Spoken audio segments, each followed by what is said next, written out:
আজ মধুরাত আমার ফুল সজ্জা, আজ মধুরাত আমার ফুল সজ্জা। কাছে এসো, কাছে এসো প্রিয়, হবে আজ খুবই মজা।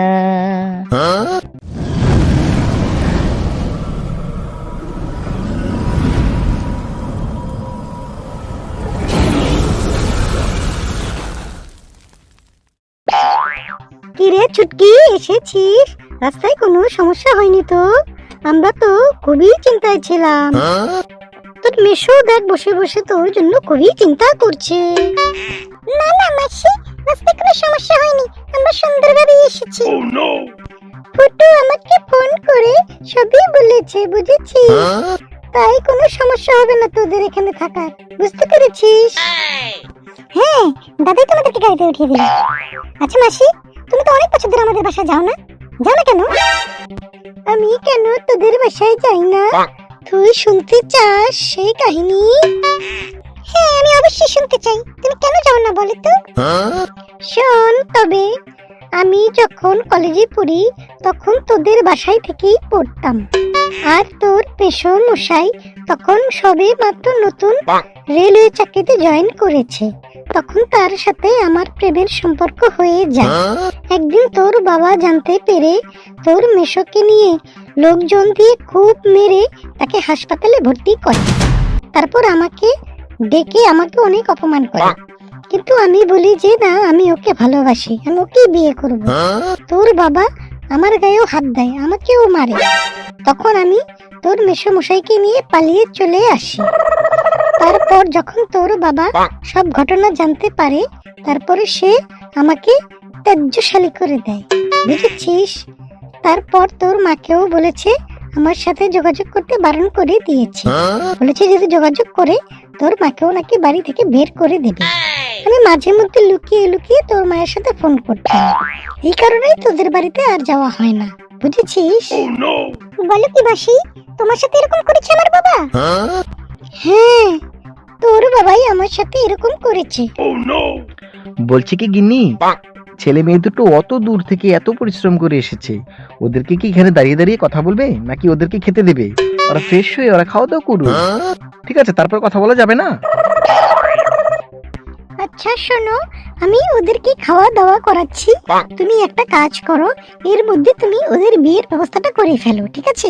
আজই ওদের বিয়ে দিয়ে দেবো, ওটা আমাকে তাই বলেছে, ঠিক আছে?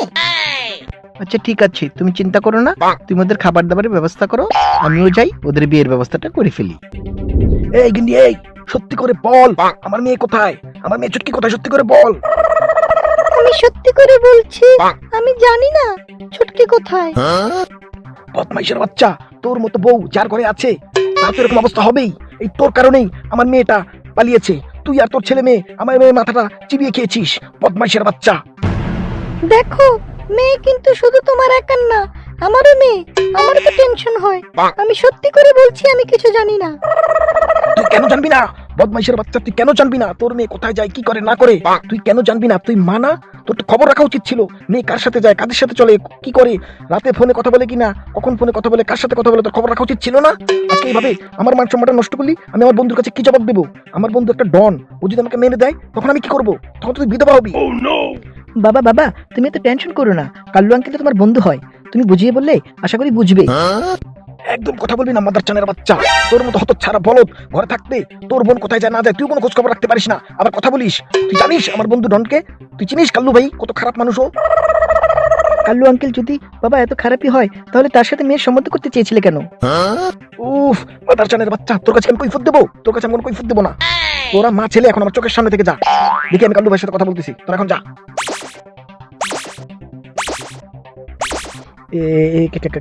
কাল্লু ভাই, বলছি কি, একটা দুঃসংবাদ আছে, মানে একটা অঘটন ঘটে গেছে। আরে বন্ধু, এই কাল্লু ভাই থাকতে আবার কিসের অঘটন, কিসের দুঃসংবাদ? আমার মেয়েকে না এই সকাল থেকে খুঁজে পাওয়া যাচ্ছে না, ও তো বাড়িতে নেই। লোকে বলা বলি করছে ও নাকি কোনো ছেলের সাথে পালিয়ে গেছে। কি বললে? মেয়ে পালিয়ে গেছে মানে? আচ্ছা ঠিক আছে, আমি কালকে সকালে তোমার বাড়িতে আসছি, তারপর বসেই কথা হবে। এই কি হয়েছে তাড়াতাড়ি বলো, শুনি তোমার কথা। কাল্লু ভাই, এই সকাল থেকে মেয়েকে তো খুঁজে পাচ্ছি না। লোকে বলাবলি করছে আমার মেয়ে নাকি কোন ছেলের সাথে পালিয়ে গেছে। কি বললে পালিয়ে গেছে মানে? হ্যাঁ, তুমি জানো আমার সব আত্মীয় স্বজনকে আমি দাওয়াত দিয়ে দিয়েছি, আমার মান সম্মানটা কোথায় থাকবে? এই কাল্লু ভাইয়ের মান সম্মানটা তুমি প্লাস্টিক করে দিচ্ছ। শোনো বন্ধু, আমি তোমাকে বলে দিচ্ছি, কালকের মধ্যে 24 ঘন্টার মধ্যে তুমি যদি তোমার মেয়েকে হাজির না করো, তাহলে আমি তোমার কপালে পিস্তল ঠেকিয়ে তোমাকে শুট করব। এই তোমাকে আমি বলে দিলাম, বুঝেছো? এই না না না বন্ধু, তুমি এরকম করতে পারো না। বাবা এরা এগোমাইয়ে রে খুঁজা পাকন না পা। আমি কিন্তু আমার সোর্স লাগাইয়া ঠিক করে খুঁজা বের করুম। তারপর যেই পোলার লাগে পালাইছে ওই পোলারে আমি নিজের হাতে ওর হাত পা ভাঙ্গুম। আমি তোমাকে বলে দিলাম। আজ মধুরাত আমার ফুল সজ্জা, আজ মধুরাত আমার ফুল সজ্জা, কাছে এসো কাছে এসো প্রিয়, হবে আর খুবই মজা। মজা মারে ফজা ভাই তাত মুখে লাগাম নাই, মজা মারে ফজা ভাই তাত মুখে লাগাম নাই, লজ্জায় লাল হইছি আমি এই দেখার দরকার নাই। তুমি জানো জানো, তুমি লজ্জা পেলে তোমাকে আরো বেশি সুন্দর লাগে। তাই বুঝি? হ্যালো, আপনি কি এসএপি সৌমিত্র আঙ্কেল বলছেন? হ্যাঁ, আমি এসএপি সৌমিত্র বলছি, কিন্তু আপনি কে? আঙ্কেল, আমি আপনার ছেলে সমীরের বন্ধু ফুটু বলছি। আরে ফুটো বাবা, অনেকদিন পর। তা তোমরা সবাই কেমন আছো? জি আঙ্কেল, আমরা ভালো আছি। আপনি কেমন আছেন? সমীর কেমন আছে? হ্যাঁ, আমরা সবাই ভালো আছি, সমীরও ভালো আছে। তা চলে আসো না একদিন ফুটো বাবা। আঙ্কেল, আপনি কি এখন কোথায় ট্রান্সফারে কোথায় আছেন এখন আপনি? আমি তো ট্রান্সফার হয়ে রতনপুর এসেছি, এখন রতনপুরেই আছি। ও, আপনি রতনপুর আছেন? আঙ্কেল, আমাকে যে একটা হেল্প করা লাগে। কি করে লাগবে ফুটো বাবা, তুমি খালি বলো, বাকিটা আমি দেখছি। মানে আঙ্কেল, আমার বোন ওখানে আমার মাসির বাড়িতে গেছে, ওর ওখানে বিয়ে হয়েছে। তো এদিকে আমার বাবা এই কাল্লু ভাই নামে এক ডনের সাথে, আমার ডনের ছেলের সাথে আমার বোনের বিয়ে ঠিক করেছিল, তো পালিয়ে গেছে ওখানে। তো এখন সেই কাল্লু ভাইয়ের ছেলে তো হন্য হয়ে আমার বোনকে খুঁজছে, আর যার সাথে বিয়ে হয়েছে ওকে নাকি ওরা মেরে ফেলবে, আমাদেরকে হুমকি ধামকি দিয়ে গেছে। এখন আঙ্কেল, আপনি যদি একটু হেল্প করতেন, আর ওরা তো খুব খারাপ, ওরা খুঁজে ঠিকই বের করে ফেলবে, আপনি যদি একটু ব্যাপারটা দেখতেন। শোনো ফুটো বাবা, ওই কাল্লু ভাইয়ের ছবি, কাল্লু ভাইয়ের ছেলের ছবি, তোমার বোনের ছবি, তোমার বোন জামাইয়ের ছবি তুমি আমাকে পাঠিয়ে দাও, আর বাকিটা আমি দেখে নিচ্ছি। আঙ্কেল, তাহলে আপনার হোয়াটসঅ্যাপ নাম্বারটা দিন, আমি ওই নাম্বারে সব ডিটেল পাঠিয়ে দিচ্ছি। হ্যাঁ, আমার হোয়াটসঅ্যাপ নাম্বারটা তুমি লিখে নাও, 01 ফাক কোনাবাড়ি টু আরামবাগ। আমার না কি ভালো লাগছে জানো, এত সুন্দর জায়গা আমি আগে কখনো এরকম জায়গায় ঘুরিনি, আমার খুব ভালো লাগছে। তোমাকে অনেক ধন্যবাদ। আহা, তুমি আমাকে ধন্যবাদ দিচ্ছ কেন? তুমি আমার স্ত্রী, তোমাকে ঘোরানো, তোমার দায়িত্ব নেওয়া, এটাই তো আমার কর্তব্য। শুধু এটা কেন, আমি তোমাকে আরো অনেক জায়গায় ঘুরতে নিয়ে যাব। সত্যি বলছো? আমাকে অনেক জায়গায় ঘুরতে নিয়ে যাবে? আমার না ঘুরতে খুব ভালো লাগে। আরে বাবা, হ্যাঁ হ্যাঁ, সত্যি বলছি, 1 সত্যি, 2 সত্যি, 3 সত্যি। তোমাকে নিয়ে আমি খালি ঘুরবো আর ঘুরবো, দুজনে একসাথে আমরা ঘুরবো ফিরবো, খাবো দাবো, হই হুল্লোড়, আড্ডা মাস্তি, ঠিক আছে? আমরা আনন্দে জীবন কাটিয়ে দেব। বাবা দেখছো, আমার সোর্স কিন্তু ঠিকই খবর দিছে। এই কাল্লু ভাইয়ের ছেলের বউকে নিয়ে তুই আনন্দ করে ঘুরে বেড়াবি, দেশ বিদেশে যাবি, হ্যাঁ? আর কাল্লু ভাই কি বসে বসে আঙ্গুল চুষবে? কিরে হারামি,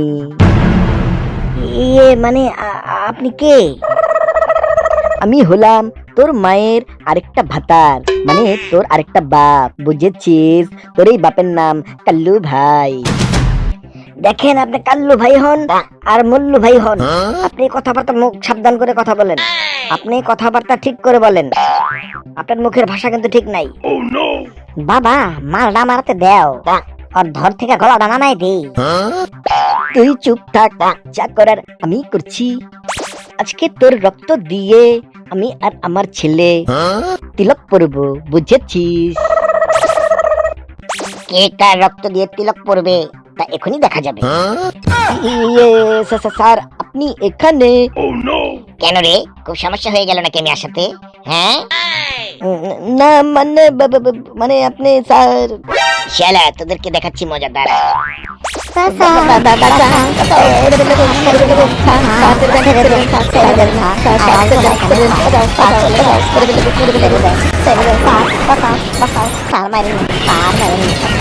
শুনুন ফটিক সাহেব, টাকার অহংকারে আপনি অন্ধ হয়ে গেছেন।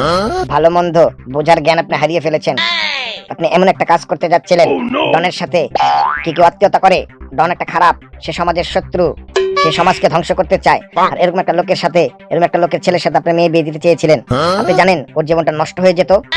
এই ডন, ও তো ভালো না, ওর নামে অনেক রিপোর্ট আছে থানায়। ওর ছেলেও ভালো না, ওর নামে অনেক রিপোর্ট আছে। খুন, রাহাজানি, ছিনতাই, ধর্ষণ, মামলার কোনো অভাব নেই। এখানে আপনার মেয়েকে বিয়ে দিলে আপনি কি খুশি হতেন? আপনি মেয়ে কি সুখী হতো? আপনি চরম ভুল করেছেন। আসলে স্যার, আমিও ব্যাপারটা আসলে ওইভাবে বুঝতে পারিনি। ওই কাল্লু ভাই তো আমার স্কুল জীবনের বন্ধু ছিল, তাই ভেবেছিলাম ওর ছেলের সাথে আমার মেয়েটা বিয়ে দিলে হয়তো আমার মেয়েটা সুখী হবে। আসলে আমি ভুল করেছি। শুনুন, খারাপ মানুষ সবসময় নিজের স্বার্থটাই আগে দেখে। দেখুন, আপনার মেয়ে পালিয়ে গিয়েছে বলে সে আপনার মাথায় বন্দুক ঠেকিয়েছে, সে আপনাকে হুমকি থামকি দিয়েছে আপনাকে মেরে ফেলবে। শুধু তাই নয়, আপনার মেয়ের জামাইকে মারার জন্য সে সেই রতনপুর চলে গিয়েছিল, সেটা আপনি জানেন? ওকে ধরে আমি জেলে দিয়েছি। আর এখন আপনি কি করতে চান? আপনার মেয়ে জামাইকে নিয়ে আগে সেটা বলুন, আমি সেটা শুনতে চাই। দেখুন স্যার, আমি আমার ভুলটা বুঝতে পেরেছি। আমি আমার মেয়ে ও মেয়ে জামাইকে আমি মেনে নেব। আমি ওদের ধুমধাম করে আমি আবার বিয়ে দেব। বন্ধুরা, এরকম খারাপ বন্ধু থেকে তোমরা দূরে থাকো, কারণ সে যে কোনো সময় নিজের স্বার্থের জন্য তোমাকে ছবল দিতে পিছু পা হবে না। ভিডিওটি কেমন লাগলো? ভালো লাগলে ভিডিওটি একটা লাইক দিয়ে দাও, একটা কমেন্ট করে জানিয়ে দাও কেমন লাগলো, আর চ্যানেলটি সাবস্ক্রাইব করে সাথেই থাকো। ভালো থেকো, সুস্থ থেকো, দেখা হবে পরবর্তী কোনো ভিডিওতে।